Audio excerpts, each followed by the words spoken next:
He's not dead. A waitress stopped the Vampire King's funeral.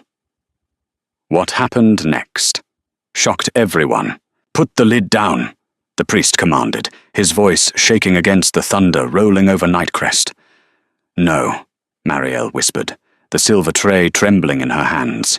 Then, louder, sharp enough to cut through the weeping rain and the droning organ music. "No, stop!" The entire cathedral froze. 500 pale faces turned. "He's not dead," Marielle shouted, stepping over the velvet rope, ignoring the gasp of the crowd and the guards reaching for their swords. She pointed a shaking finger at the marble dais where the most feared predator in the kingdom lay. "I saw him move. The king, he's breathing." The kingdom of Nightcrest did not mourn like the human world. There were no sobbing widows or bouquets of wilting lilies. Here, death was a bureaucracy, a transfer of power, a cold calculation of bloodlines. The funeral of King Ambrose Greyhaven was less a farewell and more a coronation for his successor. Marielle Thornford smoothed the front of her uniform, the scratchy black wool clinging to her skin in the humid, storm-charged air. She was nobody here, a server hired from the lower ward to pass flutes of crimson wine to aristocrats who looked at her as if she were the appetizer. The Cathedral of St. Jude was a cavernous beast of stone and stained glass, currently packed with the apex predators of the continent. At the center of it all lay Ambrose. Even in death, or what passed for it, the Vampire King was terrifyingly beautiful. His skin was the color of moonlight on snow, his raven hair swept back from a face that looked carved from marble. He wore his military dress, the high collar framed by silver embroidery. He looked peaceful, which was the only thing about him that felt like a lie. Ambrose Greyhaven was known for many things: cruelty, justice, tactical genius, but never peace.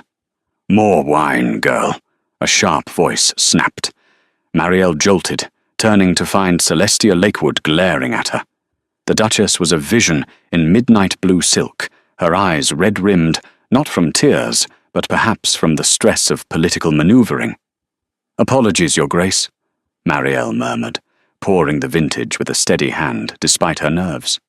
"Look at him," Celestia hissed to her companion, Vincent Greycastle. Vincent was the king's younger brother, the man who stood to inherit the crown within the hour. He was handsome in a softer, more fluid way than Ambrose, with a smile that didn't quite reach his predatory eyes. "He looks like he's merely sleeping off a bad vintage." "The poison was thorough, Celestia," Vincent replied, his voice a velvet purr. "The physicians of the Vale confirmed it. His heart has turned to stone. It is done." Marielle backed away, blending into the shadows of a pillar. She shouldn't have heard that. Poison. The official story was a hunting accident, a rogue werewolf pack. But in Nightcrest, the official story was usually just a fairy tale for the gullible. She was supposed to return to the kitchens, but something pulled her toward the dais. The viewing was ending.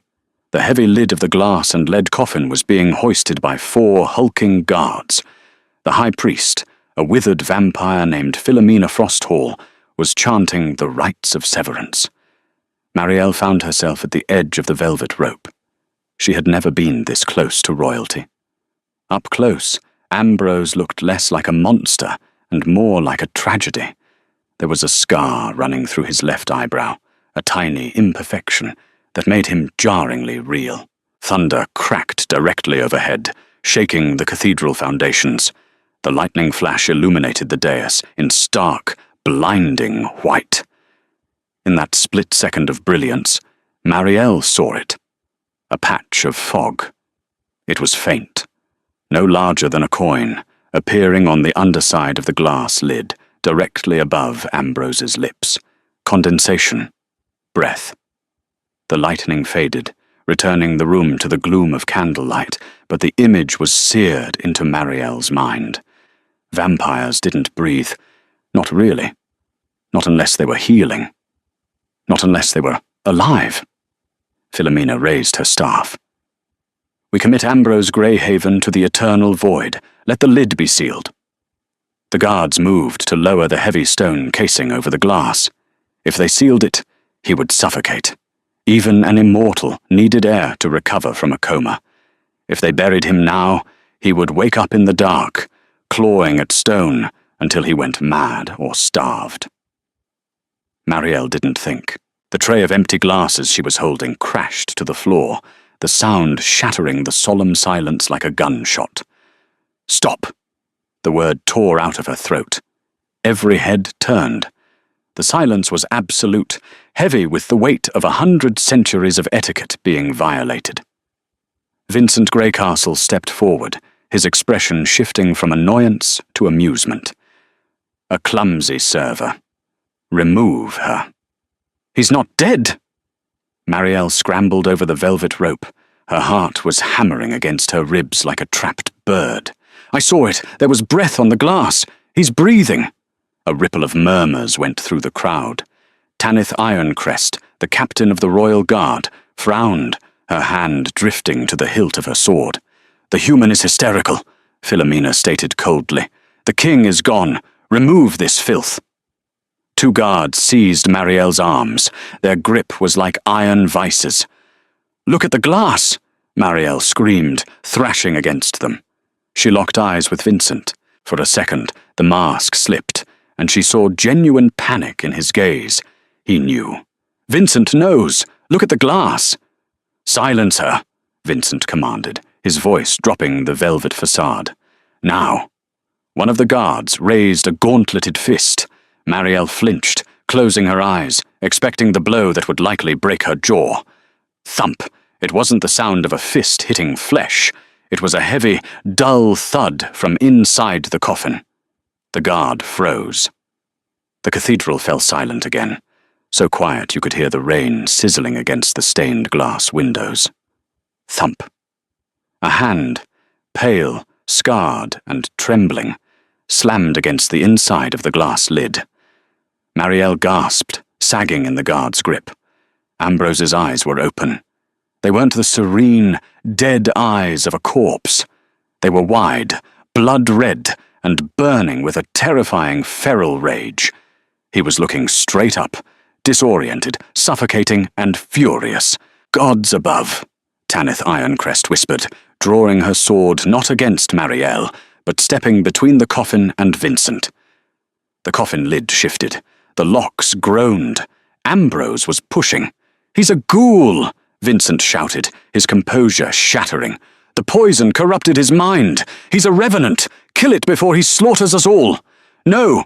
Marielle bit the hand of the guard holding her. He yelped and released her.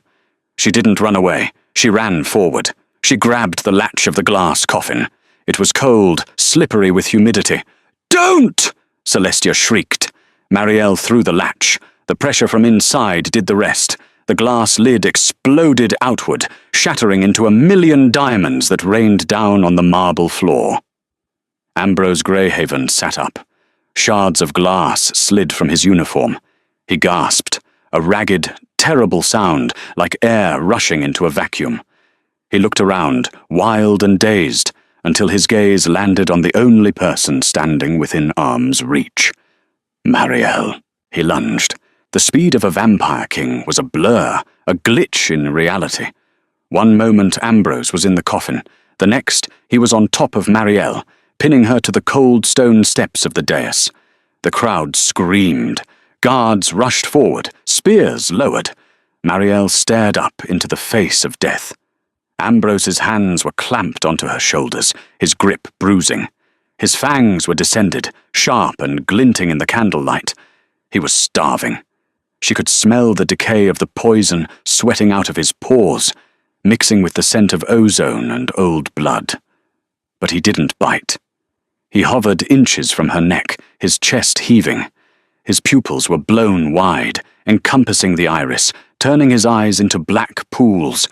He was trembling violently. "Wait!" he rasped. His voice was like grinding stones. "Wait! Your Majesty!" Tanith Ironcrest bellowed, shoving her way through the confused perimeter guards. "Stand down! Everyone stand down!" Vincent drew a jagged ceremonial dagger. "He is mad. He is turning feral. I will end his suffering. Vincent lunged for his brother's exposed back. Ambrose didn't even look. He simply backhanded the air. The blow connected with Vincent's chest, sending the usurper flying 40 feet across the cathedral to crash into the choir stalls. Wood splintered, and Vincent groaned, crumpling to the floor. The display of raw power froze everyone. Even half dead, Ambrose was stronger than any 3 vampires in the room combined. Ambrose looked down at Marielle again.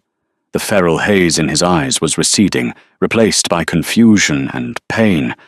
He looked at her pulse point, then up to her eyes. "You," he whispered. "You screamed." "I did," Marielle managed to squeak, her terror warring with a strange, magnetic pull. He was heavy, but he wasn't crushing her. He was bracing himself. "Why?" "Because you were breathing," she said simply. Ambrose's eyes narrowed. He looked past her, scanning the room, the priests, the terrified nobles, his groaning brother. The realization hit him. The funeral, the coffin, the betrayal. His body went rigid. He tried to stand, but his legs failed him. The poison, the withers, was still in his system, eating his motor functions. He collapsed, his head landing on Marielle's shoulder.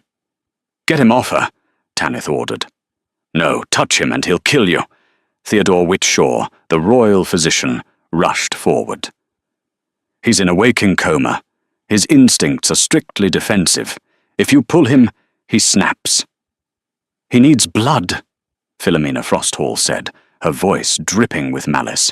"He is starving. If he feeds on the girl, he will kill her. Let him. It will prove he is a monster, unfit to rule." Ambrose groaned against Marielle's neck. He was burning up. "Help me up," he gritted out. The words meant only for her. Marielle hesitated. She was a waitress. She made minimum wage. This was a king who could tear her throat out by accident. But she remembered the fog on the glass. She remembered Vincent's smile. "Okay," she whispered. She wrapped her arms around his torso. It was like hugging a statue. On 3. 1, 2, 3. She heaved, and surprisingly, Ambrose pushed with her. They stood up together, swaying dangerously. Marielle became his crutch, her small frame straining under his weight. "Everyone back," Tanith shouted, forming a protective ring around them with her loyalists. Vincent was being helped up by Celestia. He wiped blood from his mouth, his eyes murderous. "Arrest them," Vincent spat. "The girl is a witch. She has necromancer corpse." "He is the king," Tanith roared, pointing her sword at Vincent. "And he is awake. By the laws of blood, the succession is void." "He is compromised," Vincent countered. "Look at him. He can barely stand." "Take me. To the tower," Ambrose whispered to Marielle. "We can't get through that crowd," Marielle hissed back. "Tanith," Ambrose said, his voice gaining a fraction of strength. The captain of the guard snapped to attention. "Sire." "Clear. The hall." Tanith didn't hesitate. She turned to her soldiers. "Form a phalanx. Escort the king to the royal wing. Anyone who blocks the path is a traitor to the crown and will be executed instantly." The room erupted into chaos. Loyalties fractured in real time, but the sight of the resurrected king, leaning on a waitress in a stained uniform, was enough to make the majority hesitate. They moved. Marielle, half carrying the ruler of Nightcrest, walked down the center aisle. She could feel the heat radiating off him. He was smelling her hair, her skin. It was terrifying, yet he kept his jaw clenched tight, fighting the hunger. "Don't let me fall," he murmured, his grip on her waist tightening. "I've got you," Marielle said, surprised to find she meant it. They reached the heavy oak doors of the vestry. As they passed Vincent, the brothers locked eyes. "This isn't over, Ambrose," Vincent whispered. Ambrose didn't speak. He just bared his fangs in a smile that was all promise and no joy. The royal wing was a fortress within a fortress. Once the heavy iron door slammed shut, the noise of the cathedral faded to a dull roar. They brought him to the solar, a massive room filled with maps, weapons, and a roaring fireplace. Theodore Whitshaw immediately began barking orders at the servants to bring blood packs and warming blankets. Marielle tried to step away once they reached the velvet chaise lounge, but Ambrose refused to let go of her wrist. "Sire, please," Theodore said gently. "Let the girl go. We need to stabilize you." "No," Ambrose said. His eyes were closed, his head thrown back against the cushions. "She stays." "She's a civilian, Ambrose," Tanith said, pacing the room. "We need to secure the perimeter. Vincent has half the council in his pocket. He'll claim you're mentally unstable and try to invoke the Regency Act. He tried to bury me." "Alive," Ambrose said, each word a labor. He opened his eyes and looked at Marielle. "You saw the breath?" "Yes," Marielle said, rubbing her wrist where his grip had left red marks. "Why?" "Why what? Why did you look? Everyone else saw a corpse. You saw a man." "I have good eyes," Marielle said defensively. "And I didn't want you to die. You don't even know me." "I know you tip the service staff well at the winter solstice banquets," she said. "And I know your brother is a snake. I serve his table often. He kicks dogs when he thinks no one is looking." A dry, raspy chuckle escaped Ambrose's lips. "He does. He really does." Suddenly, Ambrose arched his back, a hiss of pain escaping his teeth. His veins turned black, visible through his pale skin. "The Withers is spiking," Theodore said, panic rising in his voice. "The adrenaline is wearing off. His heart is stopping again. I need O negative immediately. Where are the blood packs?" "The stores were emptied for the funeral feast," a servant stammered, terrified. "Vincent," Tanith cursed. "He drained the reserve so you couldn't heal if you did wake up." Ambrose began to convulse. His grip on the chaise tore the fabric. He was dying for real this time. Theodore looked at Marielle, then at Tanith. "We don't have time to source a donor," Theodore said grimly. "He needs fresh blood. Now, or he slips back into torpor and we never wake him up." All eyes turned to Marielle. She backed up until she hit a bookshelf. "No, absolutely not. I'm just the waitress. I'm the whistleblower. I'm not the lunch." "Girl," Tanith said, stepping forward. "I can order you." "No orders," Ambrose gasped. He was shaking violently. "Let her leave." Marielle looked at him. He was in agony. He was the king of the night, the monster in the bedtime stories, and he was choosing to die rather than force her. She looked at the door. She could run. She could disappear into the rain and go back to her studio apartment and her cat. But Vincent would hunt her down. She had humiliated him. She was a loose end. Her only safety was this man. Marielle took a deep breath. She unbuttoned the cuff of her left sleeve and rolled it up. "Do I get a raise?" she asked, her voice trembling. Theodore's shoulders sagged in relief. "Name your price, my dear." "Hazard pay and protection." She walked over to the chaise. Ambrose looked at her arm, then at her face. The hunger in his eyes was terrifying, a raw, primal force. "I might not be able to stop." "Then Tanith will stop you," Marielle said, looking at the captain. Tanith nodded, hand on her sword hilt.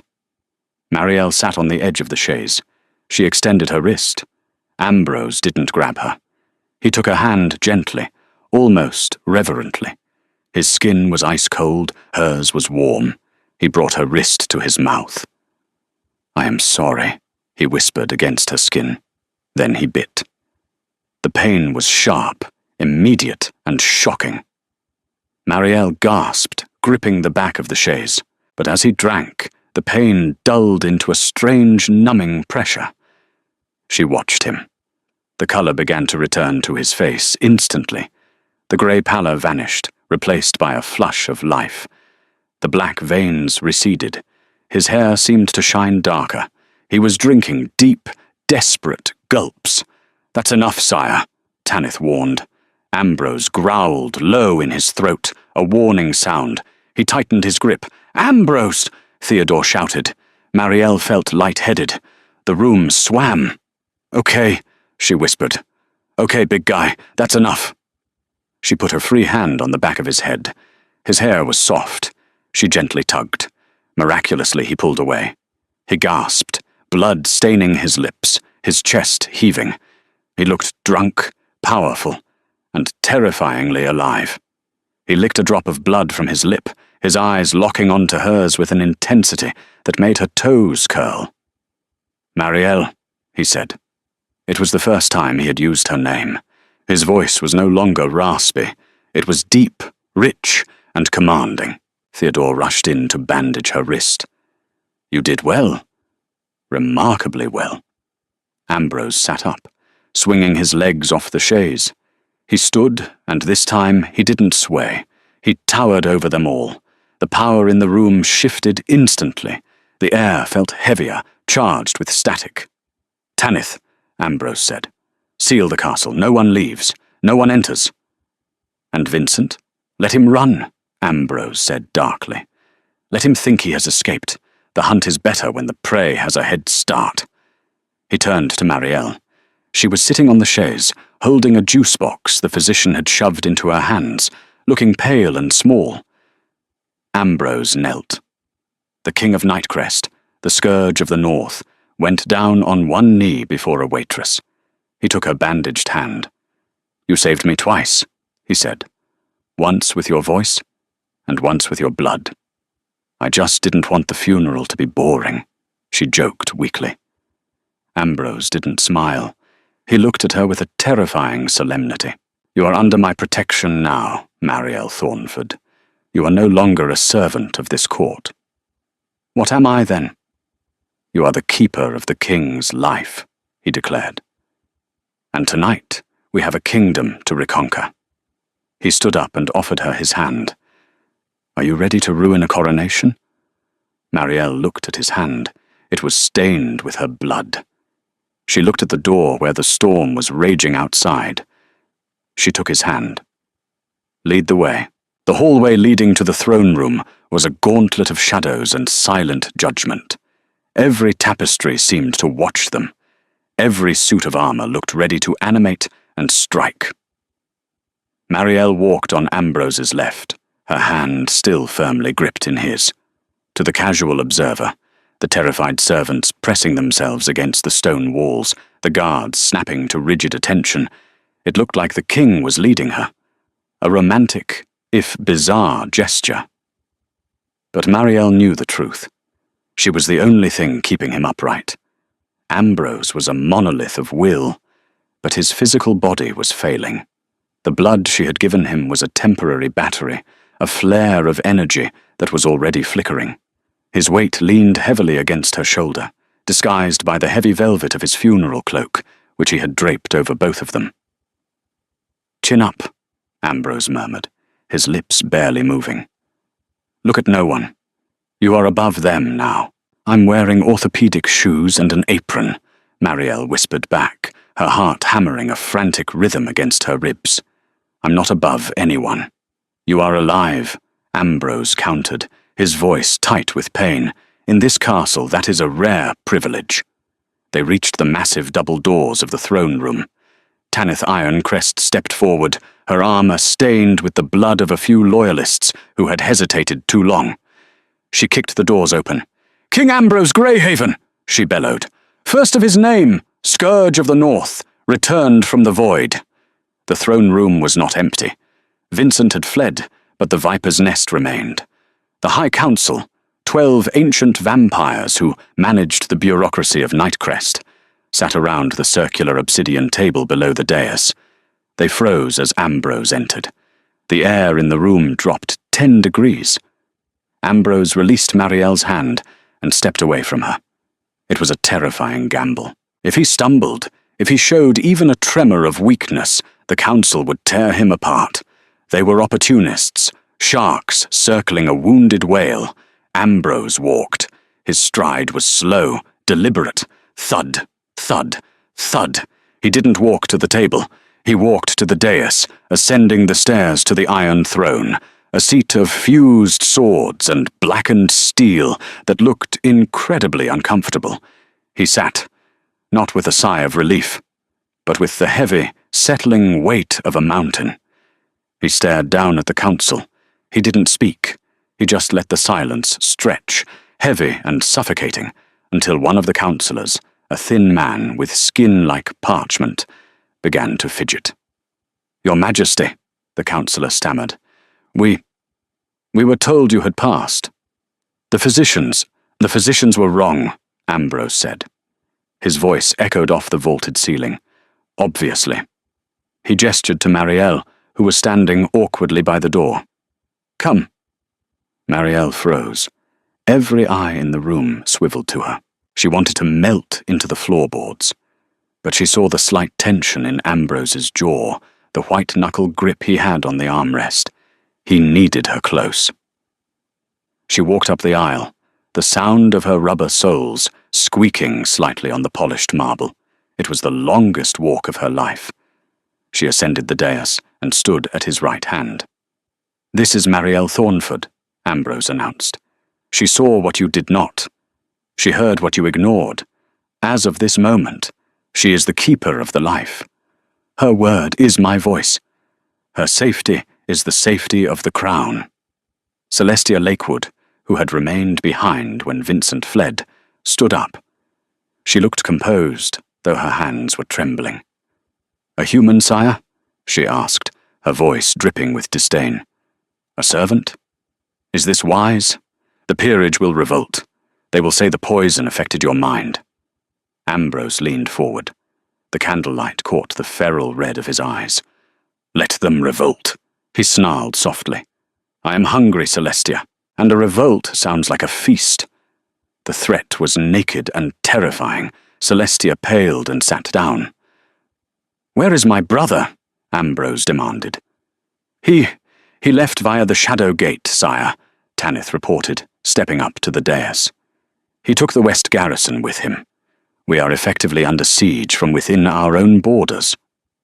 "He will blockade the food supplies," Ambrose analyzed instantly. "He knows I am weak. He wants to starve the castle out." "We have the reserves," Tanith said. "No," Ambrose corrected. "We have nothing. Vincent drained the blood bank. We have wine, we have water, and we have the staff." A heavy silence fell over the room. The implication hung in the air. The staff are food. Marielle stepped forward, surprising herself. "We have the greenhouses." Ambrose looked up at her, eyebrows raised. "The hydroponic gardens in the East Wing," Marielle said, her voice gaining strength.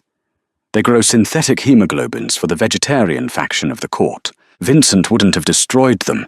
He thinks they're useless weeds. But if we can refine the output—" "Synthetic blood is swill," Celestia scoffed. "It keeps you alive, but it grants no power." "Survival first," Ambrose said, cutting her off. He looked at Marielle with a spark of genuine respect. "Power later. Tanith, secure the greenhouses. Marielle will supervise the harvest." "Me?" Marielle squeaked. "You're the only one here who knows what labor looks like," Ambrose said dryly. Then his face went slack. The mask slipped. He slumped sideways in the throne. "Sire!" Tanith lunged. Ambrose caught himself, but barely. He looked at Marielle, his eyes pleading. The energy from her donation was gone. "Clear the room!" he rasped. "But sire, the strategy," Celestia began. "Out!" Ambrose roared. The sound was a physical blow, cracking the marble floor at the base of the dais. The council scrambled over each other to leave. The doors slammed shut. Ambrose slid off the throne, collapsing onto the cold stone steps. Marielle was there instantly, catching his head in her lap. He was shivering, burning up again. "It's not enough," he whispered, clutching her apron. "The poison. It fights the blood. It consumes it." "I'll give you more," Marielle said, reaching for her sleeve. "No." Ambrose stopped her hand. His grip was weak. "Too much. And you die. Then I am truly alone. Then what do we do? Marielle asked, tears pricking her eyes. She was terrified, not of him, but for him. We endure, Ambrose gritted out. Get me to the tower. The sun is rising, and when the sun rises, the ghosts come out. The king's chambers were not what Marielle expected. She anticipated black velvet, skulls, and opulence. Instead, Ambrose's private sanctuary was stark, almost monastic. The walls were lined with books, thousands of them, and the only furniture was a massive four-poster bed and a desk buried under tactical maps. Theodore Whitshaw had stabilized him with a cocktail of adrenaline and the last dregs of a hidden emergency stash, but Ambrose was still bedridden. It had been 6 hours since the funeral. Outside, the storm had passed, leaving a heavy grey dawn over Nightcrest. Marielle sat in a wing-back chair by the fireplace, watching the king sleep. She should be sleeping too. She was exhausted down to her bones, but her mind was racing. Every time she closed her eyes, she saw the fog on the glass. She felt the phantom pressure of his teeth on her wrist. And there was something else. A hum. A low, vibrating thrum in the back of her skull. It wasn't a sound. It was a feeling, like a compass needle pointing north, and north was the man in the bed. "You're thinking too loud," a voice rasped from the bed. Marielle jumped. Ambrose was watching her. He looked better, the grey pallor replaced by the alabaster stillness of his kind. "Sorry," she said. "I didn't know telepathy was on the menu." "It's not telepathy, it's the bond." Ambrose sat up slowly, wincing as he adjusted the pillows. He was shirtless, his chest wrapped in bandages. "You gave freely. That is rare. Usually, blood is taken or bought. A gift creates a tether. Is that why I feel like I know where you are even when I'm not looking at you? Yes, and I can feel you. Your fear. Your exhaustion. Your curiosity." Marielle blushed. "So I'm basically a human GPS tracker." Ambrose offered a faint, tired smile. It transformed his face, softening the harsh angles. "You are a lighthouse in a dark ocean, Marielle." He swung his legs out of bed. "You should rest," she scolded, standing up. "I have been dead for 3 days. I have rested enough." He walked to the window, keeping to the shadows. The heavy drapes were drawn, blocking the lethal sunlight. "Tell me, Marielle, why do you work in the scullery? You speak with the diction of a scholar, and you identified a tactical resource, the greenhouse, faster than my generals." Marielle hesitated. "My father was a professor at the University of Solara. Before the purge." Ambrose stiffened. "The human purge. That was Vincent's doing. I was indisposed on the northern front." "You were king," Marielle said quietly. "It happened in your name." Ambrose turned to face her. The regret in his eyes was deep and ancient. "It did, and it is a stain I cannot wash out. I returned and put a stop to it, but the damage was done. Your father, exiled. He died in the borderlands. I had to drop out of the academy and take a job that paid under the table, serving wine to the people who signed his deportation order. And yet," Ambrose stepped closer, stopping just inches from her, "you saved the life of the man who wore the crown. I told you."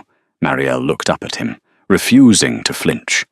"I saw a breathing man, not a king, just a man suffocating in a box. I couldn't let it happen." Ambrose reached out, his cold fingers grazing her cheek. The touch sent a jolt of electricity through her that made her knees weak. The connection, the hum in her head, spiked, turning into a roar of shared emotion. She felt his immense loneliness, a century of isolation, and a sudden, overwhelming gratitude. "You are dangerous, Marielle Thornford," he whispered. "You make me feel human." The moment was shattered by a heavy knock on the door. "Sire!" It was Tanith. "You need to see this. The courtyard." Ambrose's face hardened instantly. The vulnerable man vanished. The king returned. He grabbed a silk robe and pulled it on. Stay here. No, Marielle said, grabbing a letter opener from his desk as a makeshift weapon. Keeper of the life, remember? Where you go, I go. Ambrose looked at the letter opener, then at her determined face. He smirked. Very well. But stay behind me. They followed Tanith down the spiraling stone stairs to a balcony overlooking the internal courtyard of the castle. The scene below was a nightmare. The courtyard was filled with birds. Thousands of dead ravens covered the cobblestones like a black carpet. They had fallen from the sky, their bodies twisted. But that wasn't the message. In the center of the carnage, the birds had been arranged, piled high to form words visible from the balcony. Rot, brother. Biological warfare, Theodore Whitshaw muttered, covering his nose with a handkerchief as he inspected a carcass. These birds didn't just die. They were carriers. The wither's poison. It's airborne now. Ambrose gripped the stone railing until it cracked. He's not trying to starve us out, Ambrose realized, his voice cold. He's trying to plague us out. He wants to turn the castle into a tomb. He turned to Marielle. The greenhouse, he said urgently. The air filtration system for the hydroponics. It's independent from the rest of the castle, isn't it? Yes, Marielle nodded, her mind racing. It has its own scrubbers. Tanith, Ambrose barked. Move, everyone, the staff, the guards, the court, to the east wing. Seal the rest of the castle. We retreat to the gardens. Sire, that's a tactical dead end, Tanith argued. If he breaches the glass, we're trapped. If we stay here, we breathe the poison and die within the hour, Ambrose countered. Move, now! As the castle erupted into panic, Ambrose grabbed Marielle's arm. The bond, he said. Can you feel it? Feel what? The poison. It's not just in the air, it's calling to something. Marielle focused on the hum in her head. Underneath Ambrose's presence, there was a second signal. Faint, discordant, and malicious. Someone is controlling it, she whispered, eyes widening. It's not just chemistry, it's magic. There's a sorcerer guiding the cloud. Vincent doesn't have magic, Ambrose said grimly. He has money. He bought a warlock. We have to find the source, Marielle said, or the scrubbers won't matter. Magic will eat through the filters. Then we hunt, Ambrose said. But not outside. The signal is coming from inside the walls. The east wing was a marvel of glass and steel, a humidity-controlled jungle of ferns and bioluminescent flowers. Now it was a refugee camp, aristocrats in silk pajamas huddled next to kitchen staff in stained aprons. The social hierarchy of Nightcrest had been flattened by the universal equalizer, the fear of death. Ambrose had set up a command post in the tool shed. It was absurd and fitting. The king stood over a map spread out on a potting bench, while Marielle handed out filtered water to the guards. The signal is getting stronger, Marielle said, pressing her hand to her temple. The hum was becoming a headache. It's pulsing, like a heartbeat. Triangulate it, Ambrose commanded. Close your eyes. Point. Marielle did. She spun slowly, blocking out the noise of crying children and arguing dukes. She followed the discordant thread of magic. She stopped, pointing toward the floor. Down, she said. Below us. The crypts, Tanith said, sharpening her sword. The old kings. No one has been down there in centuries. Vincent must have planted the beacon before he fled, Ambrose said. A hex bag or a totem, pumping the poison into the ventilation shafts. I'll take a squad, Tanith said. No, Ambrose shook his head. The crypts are shielded against vampires, ancient wards. If you go down there, you'll burn. Only a direct descendant of the line can enter without triggering the defenses. So you, Marielle said. Me? Ambrose nodded. And a human. He looked at Marielle. Because the wards ignore humans, she guessed. Because the wards consider humans to be livestock, and therefore not a threat, Ambrose corrected gently. It's insulting but useful. Great. I'm an invisible cow. Let's go. They took a service elevator down to the sub-basement. The air grew colder, the smell of ozone and rot intensifying. The hum in Marielle's head was now a scream. They stepped out into a corridor of rough-hewn stone, the crypts of the Greyhaven line. "Stay close," Ambrose warned. He was moving slower again. The clean air of the greenhouse was behind them.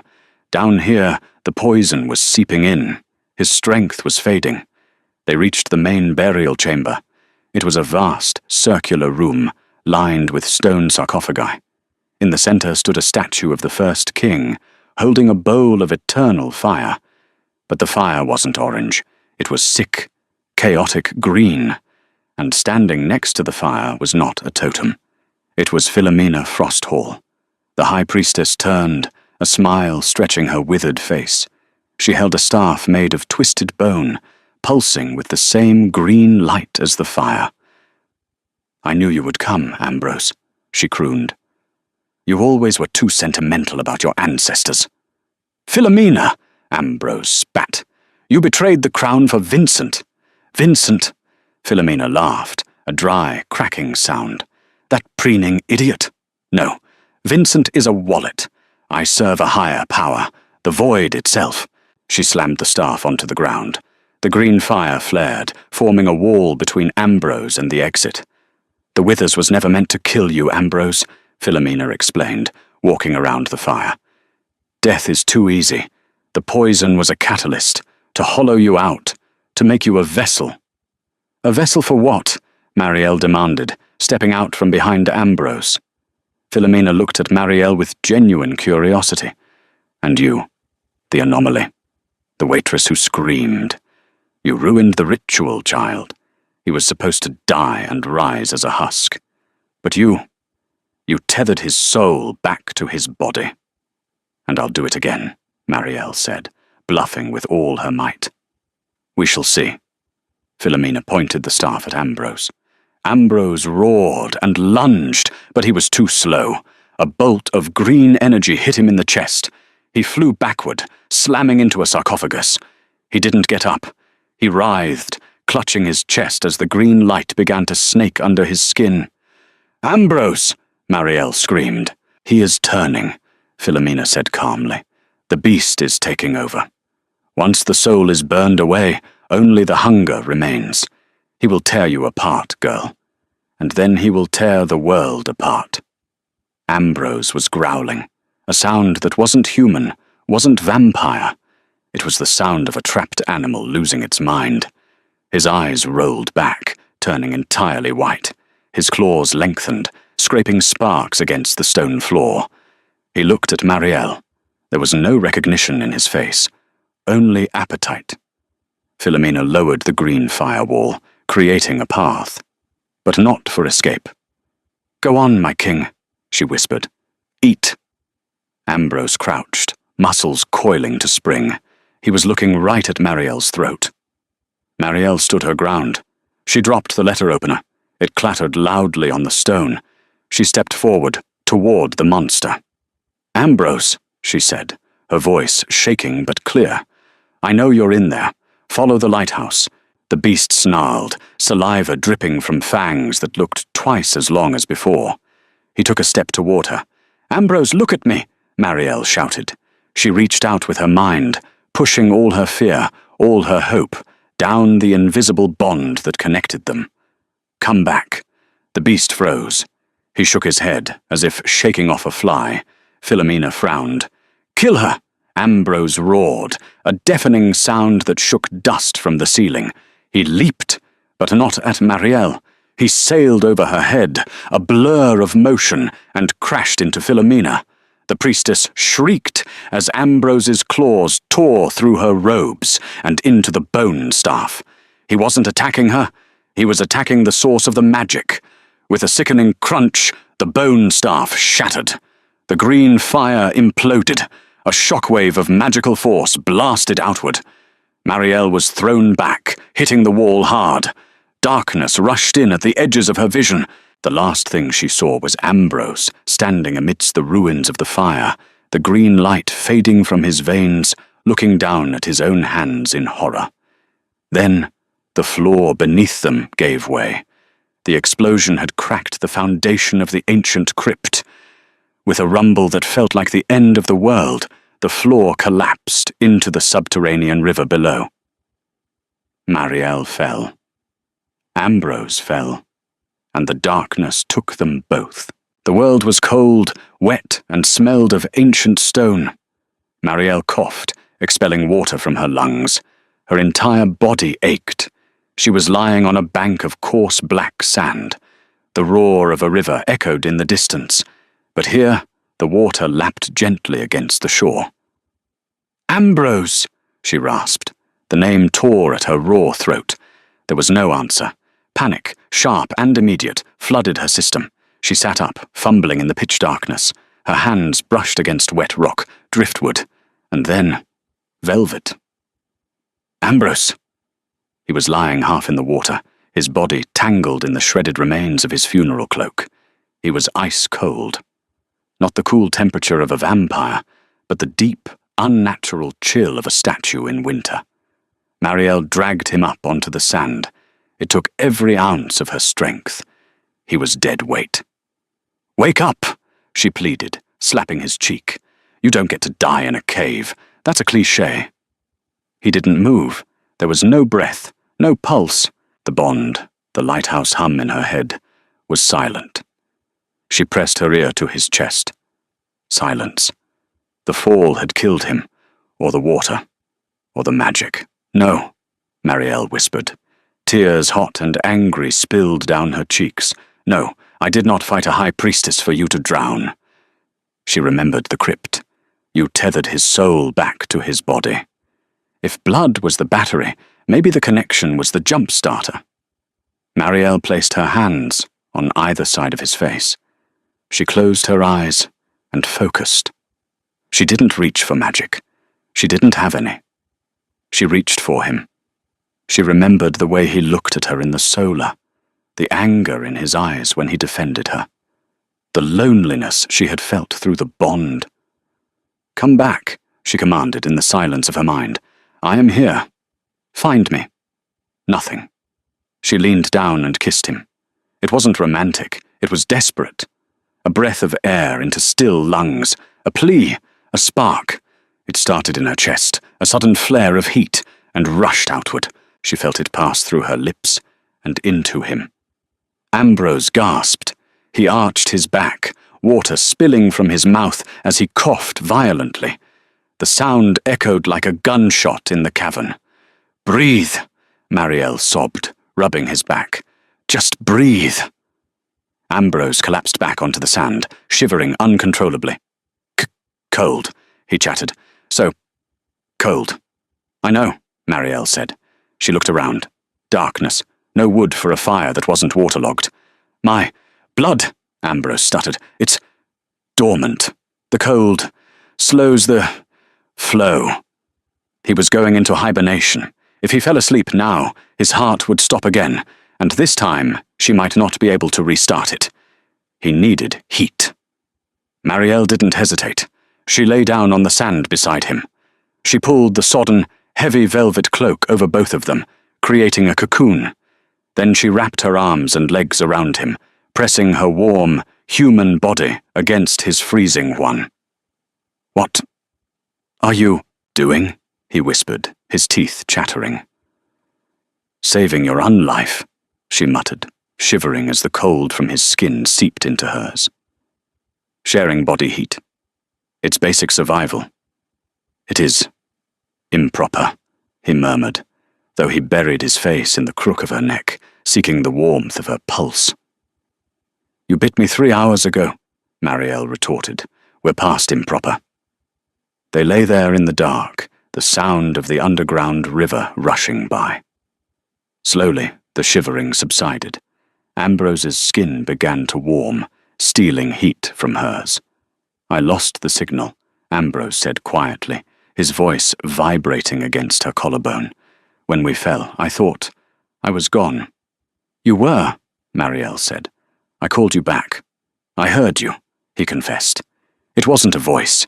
It was a gravity. You pulled me out of the void." He lifted his head slightly, trying to see her in the gloom. Why, Marielle, I am a monster. You saw the beast in the crypt. That is what I am. The king is just a mask. The beast saved me, Marielle said softly. The beast attacked Philomena, not me. Even when you were a monster, you protected me. Ambrose was silent for a long time. I have been king for 200 years, he said. I have conquered kingdoms. I have burned cities. But I have never been trusted. Feared, yes. Worshipped, sometimes. But never trusted. He tightened his arms around her. If we get out of here, he whispered, I will rewrite the laws of this kingdom. No more purges. No more fear. First we get out, Marielle said, her eyelids drooping. The exhaustion was claiming her. Then you can do the paperwork.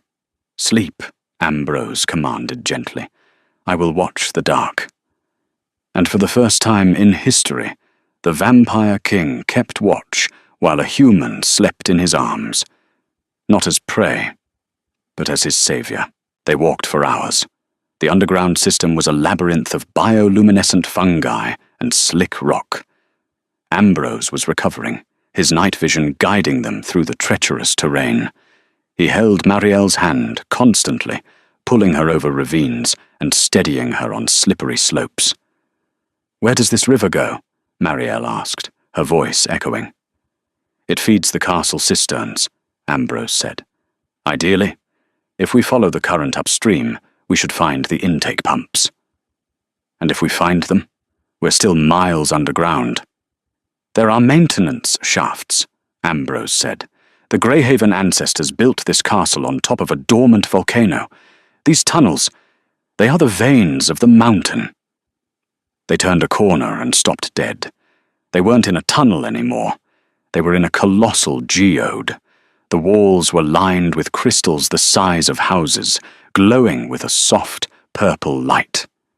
And in the center of the cavern sat a structure. It wasn't built. It was grown, a twisted spire of obsidian and bone, rising from a lake of still black water. The foundry, Ambrose whispered, staring at it with wide eyes. I thought it was a myth. What is it? The place where the first king made the pact, Ambrose said, walking toward the water's edge. The birthplace of our line. Legend says he traded his mortality for the strength to save his people from a plague. So the vampire curse is a vaccine. A desperate bargain, Ambrose corrected. He pointed to the base of the spire. There, etched into the obsidian, were runes glowing with the same sick green light they had seen in the crypt. Philomena, Ambrose growled. She didn't just tap into the crypts, she tapped into the source. Marielle squinted. There's something on the altar. Lying on a slab of stone at the base of the spire was a golden chalice. It was overflowing with a thick, black liquid.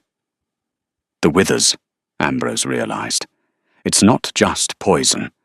It's corrupted blood from the source. She's poisoning the lineage at the root. If we destroy it, Marielle said, does it stop the cloud in the castle? It should sever the link, Ambrose nodded. But touching the source, it requires a sacrifice. Blood for blood. He stepped forward. I have to do it. I have to drink the corruption and burn it out with my own blood. You'll die, Marielle said, grabbing his arm. You're barely standing. If you drink that, it will finish what the poison started. It is the only way. No, Marielle said. She looked at the chalice, then at the runes. The runes are logic gates. It's a spell, but it works like a circuit. Look. She pointed to the flow of the green light. It's a loop. It feeds on itself. If we break the circuit, the energy dissipates. We can't break obsidian, Ambrose said. We don't have to break the stone, Marielle said, pulling a bobby pin from her messy hair. She walked to the altar. We just have to bridge the connection. Short-circuit it. Marielle, no. That energy will fry you. I'm a human, she said, looking back at him with a grin that was terrified, but brave. I'm an insulator. Magic doesn't conduct through me the same way.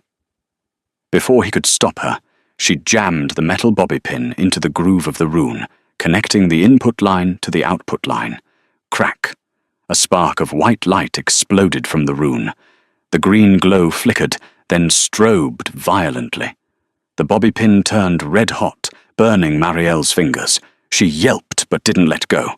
"Hold it!" she screamed. The feedback loop intensified. The green light turned blinding white. The chalice began to vibrate. Ambrose didn't watch. He grabbed Marielle and threw himself over her, shielding her with his body as the altar exploded. The shockwave knocked the wind out of them. Shards of obsidian rained down. The black liquid in the chalice vaporized, turning into harmless grey steam. Silence returned to the cavern. The purple light of the crystals stabilized. The sick green glow was gone. Ambrose lifted his head. "You," he breathed, looking down at her. "You short-circuited an ancient blood curse with a hair accessory." Marielle blew on her burned fingers. "My father was a physics professor," she said shakily.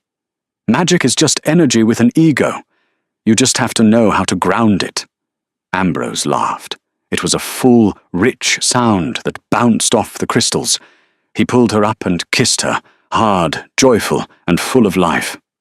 "I am going to make you a queen," he swore, "or a goddess. Whatever you want." "I want a nap," Marielle said, "and a sandwich." "Done," Ambrose promised. He looked toward the far wall, where a draft was blowing the steam away. "The ventilation shaft. It's open. The poison is clearing." He took her hand. His grip was strong again. The destruction of the corruption had lifted the weight from his soul. "Let's go home," he said. "And take out the trash." The sun set as they emerged from the ventilation shaft into the royal linen closet, sooty but alive. The castle was silent, but Ambrose heard heartbeats in the great hall. They found the doors barred. Ambrose shattered them with a single shove. Inside, the court knelt in chains, surrounded by mercenaries, while Vincent sat on the throne, the crown of Nightcrest in one hand and a goblet in the other. "You're late," Vincent called out. "I told them you died a hero's sacrifice." "They know the truth," Ambrose said, looking like a wreck but radiating menace. Vincent held up a blue vial. "Do they?" "I have the only antidote to the secondary decay." "He's lying!" Marielle shouted, stepping forward. "We destroyed the source. The curse is broken!" Vincent sneered. "Kill the girl." Ambrose's shadows lashed out, darker than the room. "Touch her, and I will flay your minds." The mercenaries froze, sensing a predator far beyond their pay grade.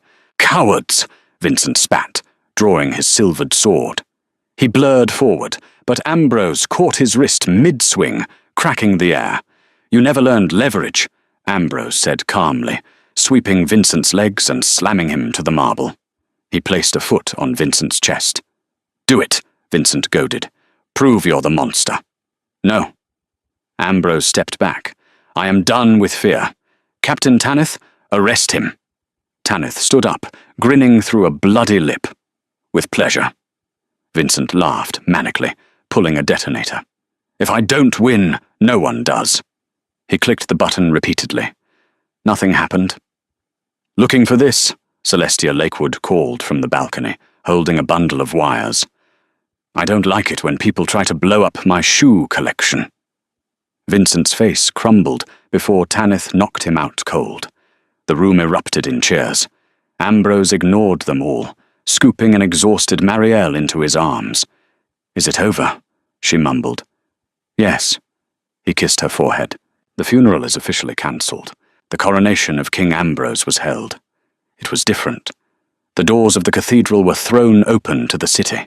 Humans and vampires stood side by side. The sun-blocking spells on the windows were adjusted to allow a soft, filtered twilight, a compromise between day and night. Marielle stood on the balcony, watching the city below. She wore a dress of silver silk, not a uniform. She wasn't queen. She had refused the title, saying it sounded like too much work. She was the royal advisor, the liaison to the human districts, and, unofficially, the only person allowed to tell the king to shut up. Ambrose stepped up behind her, wrapping his arms around her waist. He looked healthy, strong, and for the first time, at peace. "Regretting the promotion?" he asked. "The benefits are good," she smiled, leaning back against him. "But the boss is demanding." "He is deeply in love," Ambrose corrected, turning her to face him. "And he owes you a sandwich." "You still haven't paid up on that. I have a lifetime to make it up to you," Ambrose said. He kissed her, and as the bells of Nightcrest rang out, signaling a new era, Marielle realized that the scariest thing in the kingdom wasn't the monsters. It was the love that could bring them back to life. And she wouldn't trade it for anything. Did this story keep you on the edge of your seat? If you fell in love with Ambrose and Marielle, don't forget to like this story. Share it with your fellow fantasy lovers, and subscribe for more tales of romance, magic, and destiny. What should happen in the sequel? Let me know in the comments.